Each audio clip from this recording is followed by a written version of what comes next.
नमस्कार। प्रतीक्षा न्यूज के लिए मैं सुमन सौरभ। आज मैं आप लोगों से फिर कुछ बात रखने आ गया और ये मुद्दा पिछले 2-3 दिनों से काफ़ी सुर्खियों में है। हर चैनल पे, हर डिबेट में, सोशल मीडिया पे, यहाँ तक कि कुछ एक जगह नहीं, पूरे देश में छाया हुआ है। आज ये मुद्दा सबसे ऊपर है। आज मैं इसी पर आपसे बात करूंगा। तीनों कृषि कानून रद्द, अब आगे क्या? किसान तो अब भी वहीं डटे हुए हैं। जैसा कि आप जानते हैं, 3 दिन पहले प्रधानमंत्री मोदी जी ने गुरु नानक साहब के प्रकाश पर्व पर तीनों कृषि कानूनों को रद्द करने का टेलीविज़न के माध्यम से अपना फैसला सुना दिया है और ये भी कहा संसद के शीतकालीन सत्र में इन तीनों कृषि कानूनों को रिफिल करने की प्रक्रिया शुरू हो जाएगी। इस फैसले का किसानों ने स्वागत किया है। जब पत्रकारों ने इस मसले पर किसान नेताओं से बात की और पूछा क्या अब किसान घर वापसी करेंगे, तब किसान नेता राकेश टिकैत ने कहा तीनों कृषि कानूनों को वापस लेने का फैसला तो प्रधानमंत्री मोदी ने ले लिया है। हम सब किसान भाई इसका स्वागत करते हैं। आगे कहा अब हम इन कानूनों को संसद में रिफिल होते हुए देखना चाहते हैं। अभी घर वापसी के बारे में हम अपने लोगों से बातचीत करके तब फैसला लेंगे। हमारे लगभग 700 किसान भाइयों ने शहादत दी है। एमएसपी का मामला है, इसके अलावा और भी मामले हैं। उन्होंने कहा जब सरकार के प्रतिनिधि से 11 दौर की बातचीत हुई थी तब इन मुद्दों पर बात हुई थी। कुछ मामलों में सरकार राजी हो गई थी, परंतु अभी तक उसके बारे में सरकार ने कुछ भी नहीं किया। आगे कहा सरकार एमएसपी को कानूनी दर्जा दे और बाकी मसलों पर बातचीत करे। इसके लिए एक कमेटी का गठन हो ताकि किसानों को फिर से आंदोलन न करना पड़े। किसानों के मूल मुद्दे, आइए इस पर प्रकाश डालते हैं। क्या किसानों को खुश करने का मुख्य मुद्दा कर्ज माफी है?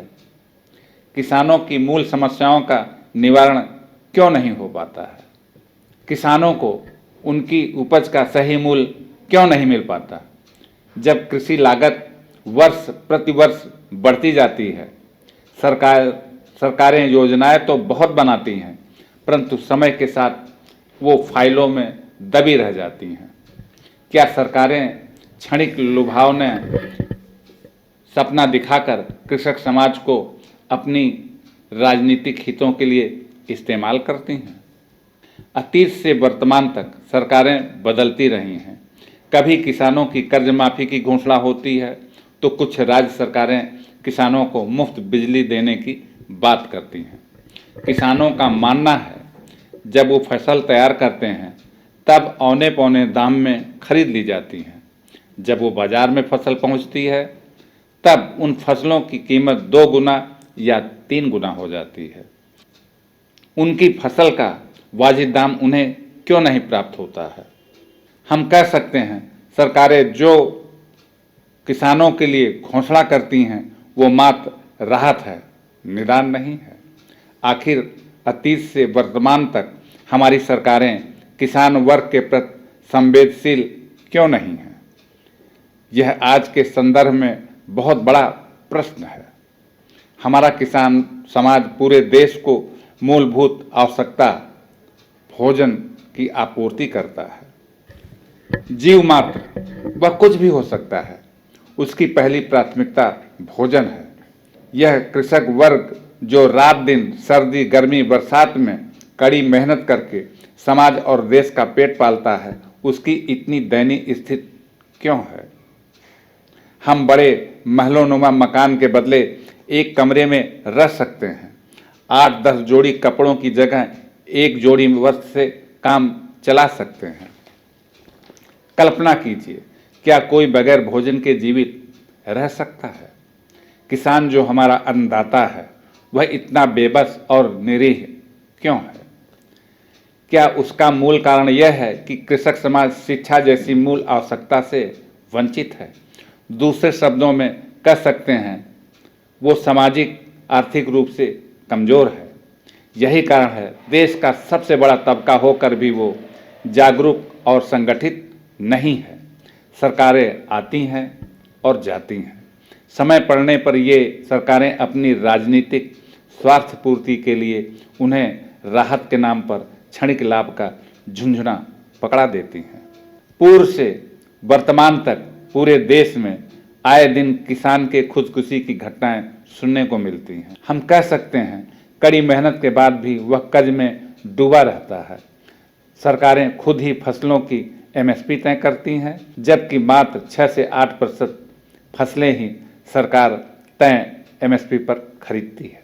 किसानों की बात उठती है तो सबसे पहले स्वामीनाथन रिपोर्ट की बात की जाती है। किसान संगठन हर मंच पर स्वामीनाथन रिपोर्ट लागू करने की मांग करते हैं। आइए इस रिपोर्ट के बारे में कुछ बात करते हैं। प्रोफेसर एमएस स्वामीनाथन को देश में हरित क्रांति का जनक कहा जाता है। स्वामीनाथन जेनेटिक वैज्ञानिक हैं।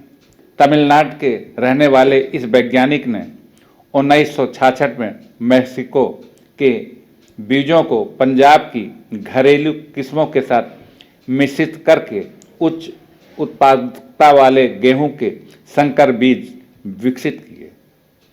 आगे के सालों में यूपीए सरकार ने किसानों की स्थिति का जायजा लेने के लिए एक आयोग का गठन किया, जिसे स्वामीनाथन आयोग कहा गया। 2004 में इस आयोग ने 5 रिपोर्ट वर्तमान सरकार को सौंप दी थी। एमएस स्वामीनाथन इस आयोग के अध्यक्ष थे। इस आयोग के रिपोर्ट की कुछ मूल बातें। इस रिपोर्ट में भूमि सुधारों को बढ़ाने का जोर दिया गया।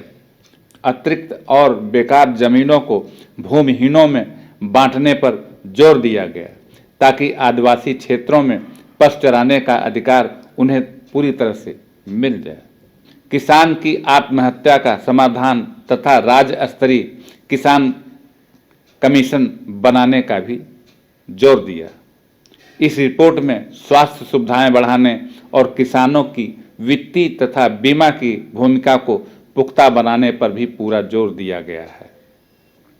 इस रिपोर्ट की खास बात यह है कि न्यूनतम समर्थन मूल्य एमएसपी औसत लागत से 50% ज़्यादा रखने की सिफारिश की गई है, ताकि छोटे किसान भी मुकाबले में आएं। रिपोर्ट में स्पष्ट कहा गया, न्यूनतम समर्थन मूल्य कुछ एक नकदी फसलों तक सीमित न रहे। इस रिपोर्ट की सिफारिशों की कुछ मुख्य बातें। फसल उत्पादन मूल्य से 50% ज़्यादा दाम किसानों को मिले। किसानों को अच्छी क्वालिटी के बीज कम दामों में सरकार मुहैया कराए। हर पंचायत में किसानों की मदद के लिए विलेज नॉलेज सेंटर या ज्ञान चौपाल बनाया जाए। महिला किसानों के लिए किसान क्रेडिट कार्ड जारी किए जाएं।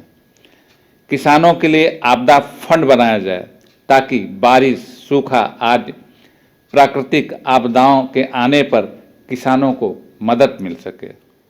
अब हम कुछ रोचक तथ्यों पर प्रकाश डालते हैं। National crime record bureau NCRB ने किसानों की आत्महत्या के संदर्भ में 2016 की रिपोर्ट जारी कर दी है। इसके मुताबिक 2014 से लेकर 2016 तक 3 वर्ष के बीच 36,341 किसानों ने आत्महत्या की। 2015 के बाद सरकार ने किसानों की आत्महत्या के संदर्भ में जारी होने वाली रिपोर्ट पर रोक लगा दी। NCRB के आंकड़ों के अनुसार 1995 से लेकर 2016 तक हमारे देश ने कुल 3,29,907 किसानों ने आत्महत्या कर ली। इतनी बड़ी कृषि आबादी का मरना हमारी सरकारों की आर्थिक नीतियों पर प्रश्न उठाता है। हम कह सकते हैं हमारे कृषक समाज की उपेक्षा की जा रही है। अब जबकि प्रधानमंत्री मोदी जी ने तीनों कृषि कानूनों को वापस लेने का ऐलान कर दिया है, किसान संगठनों का कहना है कि किसान विरोधी, लोक विरोधी और कॉरपोरेट समर्थक सरकार ने तीनों कानूनों को निरस्त करने का ऐलान किया है। यह निर्णय स्वागत योग्य है, परंतु किसान इस वक्त भी दिल्ली की सीमाओं पर डटे हैं। इसी कड़ी में अब किसानों ने रणनीति भी तय कर ली है और अगले 10 दिनों के अंदर 3 बड़े कार्यक्रम करेंगे। उनका कहना है अगर लखीमपुर खीरी में हमारे साथियों को परेशान करने की कोशिश की गई तो वो लखीमपुर खीरी में जाकर आंदोलन को और भी तेज कर देंगे। शेतकारी संगठन के अध्यक्ष घनवट ने कहा, उन्होंने माननीय उच्च न्यायालय को समय पर अपनी रिपोर्ट सिफारिशें सौंप दी थी। इसके बावजूद सरकार ने उसे पढ़ा नहीं या गंभीरता से नहीं लिया। वर्तमान में कृषि कानून को निरस्त करने का फैसला पूरी तरह राजनीतिक है। इस फैसले का मकसद आगामी महीनों में उत्तर प्रदेश और पंजाब में चुनाव जीतना है। शेतकारी संगठन के अध्यक्ष ने कहा, समिति की रिपोर्ट किसानों के पक्ष में थी। अगर उच्चतम न्यायालय इस रिपोर्ट को सार्वजनिक नहीं करता है तो मैं इसे सार्वजनिक कर दूंगा। उन्होंने आगे कहा, इस रिपोर्ट को तैयार करने में 3 महीने का वक्त लगा। इसे कूड़े के डिब्बे में नहीं जाना चाहिए। कृषि कानून लेने का फैसला हो चुका है। अब किसान MSP पर कानूनी हक की मांग रखकर अड़े हैं। सरकार खरीदे या प्राइवेट सेक्टर, फसल की कीमत MSP पर ही बिके। किसान संगठन का ये आंदोलन इतने बड़े स्वरूप में और लगभग साल भर तक चला। उन्हें खालिस्तानी, आतंकवादी, मवाली आदि अनेक शब्दों से अलंकृत किया गया। राजनीतिक नफे नुकसान के कारण अंत में सरकार को झुकना पड़ा। इस लंबे चले आंदोलन में 670 किसान शहीद भी हो गए।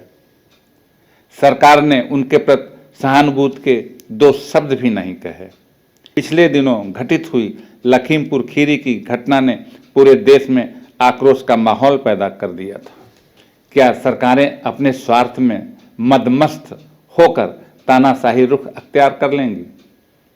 हमारा देश विश्व का सबसे बड़ा लोकतांत्रिक देश है, जहां जनता ही मत देकर सरकार बनाती है। अंत में सिर्फ इतना कहूँगा, सरकार कोई भी हो, उसे दूर दराज गांव देहात में बसे कृषक समाज पर ध्यान देना ही होगा। किसान छोटा हो या बड़ा, चाहे वह खेतों में काम करने वाला मजदूर हो, वह सबका पेट पालता है। उसके काम की माकूल कीमत मिलनी ही चाहिए। समय बदल रहा है। किसान मजदूर के बच्चे अब पढ़ लिख रहे हैं। उन्हें अब वर्ग विशेष में बांटा नहीं जा सकता। अब वो भले बुरे की पहचान करना जान गए हैं। यह बहुसंख्यक समाज है। अगर यह उठ खड़ा हुआ तो किसी भी सरकार को उखाड़ फेंकने में सक्षम है। अब सरकार को चाहिए चंद पूंजीपतियों पर से ध्यान हटाकर किसानों पर ध्यान दे। क्या यह कड़वा सच नहीं है? यह समाज इतना शोषित नहीं होता तो सरकारों को आवास और मुफ्त अनाज बांटने की जरूरत नहीं पड़ती। यह वर्ग धरती का सीना चीरकर जाड़ा, गर्मी, बरसात के समय खेतों में काम करके अनाज के रूप में मोती उगाता है, जिससे पेट की आग बुझती है। अब यह समाज उठ खड़ा हुआ है। सरकार को चाहिए उनके हितों को ध्यान में रखकर फैसला करे। कहते हैं, जब जागो तभी सवेरा। धन्यवाद। प्रतीक्षा न्यूज के लिए मैं सुमन सारभ।